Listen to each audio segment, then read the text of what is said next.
Сәлем баршаңызға. Бүгін сіздермен осындай етсіз кешкі ас дайындаймыз. Достар, маған қолдау білдіріп, менің каналыма тіркеліңіздер, лайк басып, комментарий қалдырыңыздар.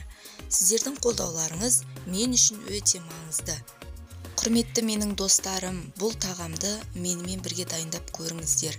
Өте тойымды және тез дайындалады. Сонымен қатар етті немесе тартылған етті қажет етпейді. Үйдегі бар заттармен дайындай беруге болады. Ендеше осы тағамның қамырын дайындауға кірісеміз. Ол үшін бізге жарты килограмм ұн, бір жұмыртқа, жылы су және тұз керек. Тұзды жылы суға осылай араластырып алып илейміз. Қамырымыз қолға жабыспайтындай, мантыға иленген қамырдай болуы керек.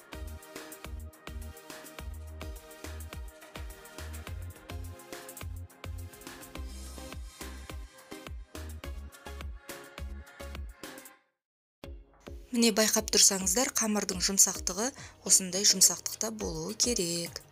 Қамырды илеп болғаннан кейін 40 минутқа тындырып пакетке орап қойып қоямыз. Әрі қарай осы тағамның салмасын дайындаймыз. Ол үшін бізге 2 пияз, 2 сәбіз және 1 орам жапырақтың жартысы қажет болады.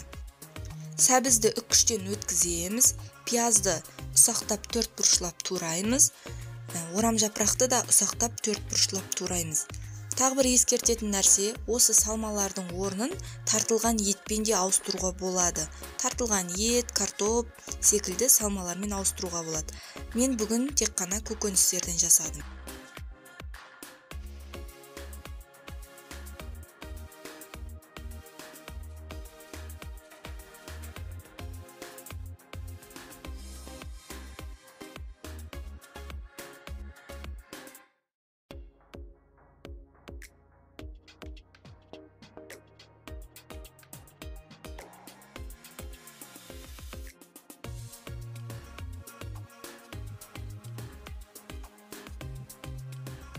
Туралған салмамыздың үстіне тұз, қара бұрыш және сұйық май құямыз. Тұз бен қара бұрышты татымына қарай және өзіміздің салмамыздың көлеміне қарай саламыз.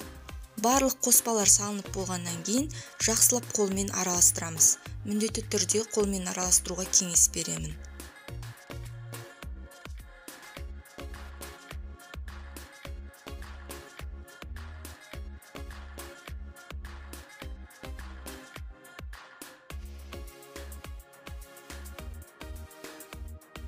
Міне, осымен біздің тамағымыздың салмасы да дайын.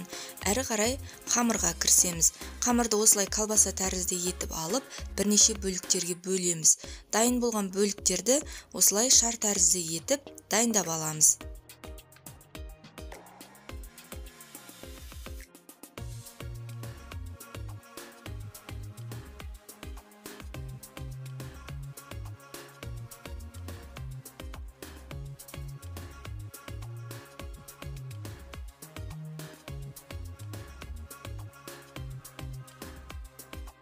Достар, енді тамағымыздың дайын болуының соңғы қадамдарының бірі бұл қамырды жаямыз.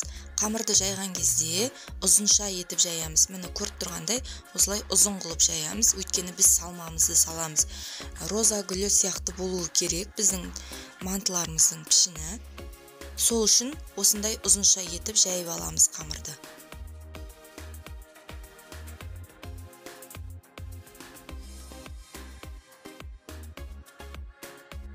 Міне осылай мен қамырларды жайып алдым. Жайып алғаннан кейін салмасын үстіңгі жағына осылай тізіп саламыз. Сөйтіп астын бүктеп, міне роза гүл тәріздетіп дөңгелетеміз. Міне дөңгеленген салмасы бар қамырды роза гүліне ұқсатып пішіндерін дайындаймыз. Міне осылайша келесі кезектегі мантыларымызды дайындай береміз.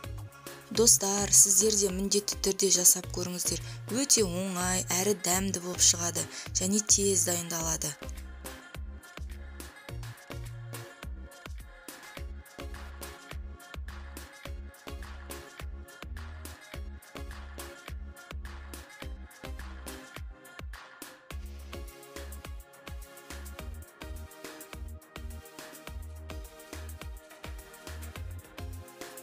Дайын болған мантыларымызды манты пісіретін ыдысқа салып 45 минутта пісіріп аламыз.